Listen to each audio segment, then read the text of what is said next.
The separative form of adjectives. Separative form of adjectives. Welcome, and today we are going to look at the separative form. In the previous video, we saw comparative form of adjectives. Okay, let's proceed. Separative form of adjectives means something is the best or highest of its kind. Separative form of adjectives means something is the best or highest of its kind. Eno separative form ekozesebwa okutegeeza ekintu bwe kisembayo mu bulungi bwakyo.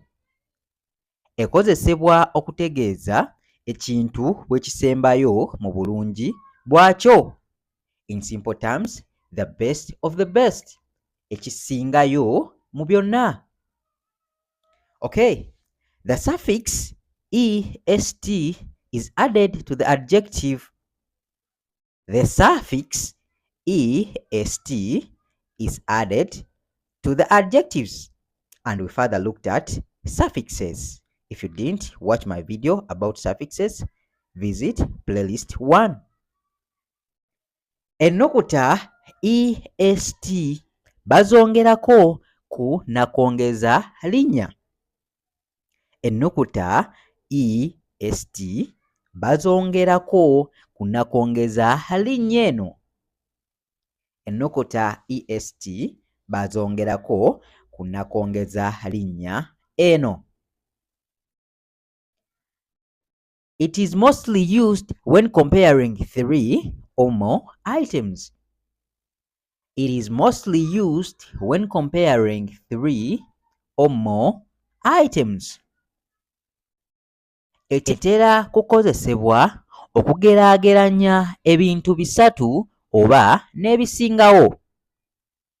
Etera kukozesebwa okugeraageranya ebintu bisatu oba n'ebisingawo.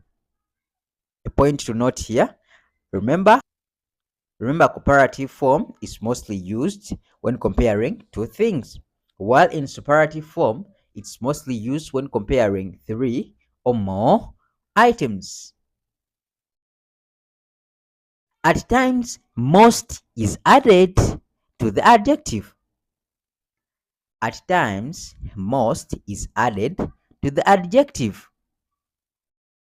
Olumu most eyongerwa ku nakongeza linnya ku bigambo ebimu. Olumu most eyongerwa ku nakongeza linnya ku bigambo ebimu. Okay, let's go into examples. Adjective strong. An example, strong. Separative form of strong is strongest. Strongest. Hope you can note here we've added est at the end to form superlative form, implying that strong changes to strongest in superlative form. Another example, happy. Happy. Happy changes to happiest. Happiest. We add I plus est since the adjective ends in y. Happy ends in y. So we remove the y, we drop it, and we add I plus est to form the superlative form of happiest. Another example, gentle. Gentle. Here, a point to note, we said most at times is added. So here we're going to use most gentle. Most gentle. Okay, there are some words where you add most, and some you just add est.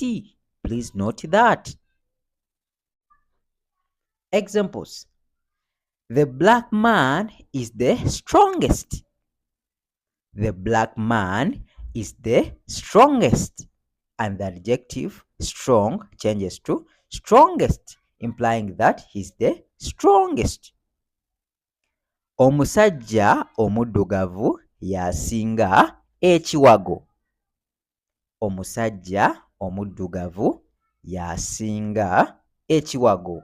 Kitegeeza mu basajja bonna bayinza okuba basatu oba okusingawo, ono omusajja omuddugavu y'asingako ekiwago, and that is the superlative form. Strongest asinga ekiwago. Example 2. Grace is the happiest among the 3 children. Grace is the happiest among the 3 children. As you can see, here we have 3 children. So, Grace is the happiest. The adjective is happy and changes to happiest. Grace is the happiest among the 3 children. And this in Luganda is Grace yasingako obusanyufu mu baana abasatu. Grace yasingako obusanyufu mu baana abasatu. Okay, we shall look at more examples in the next video. Bye bye. Weraba.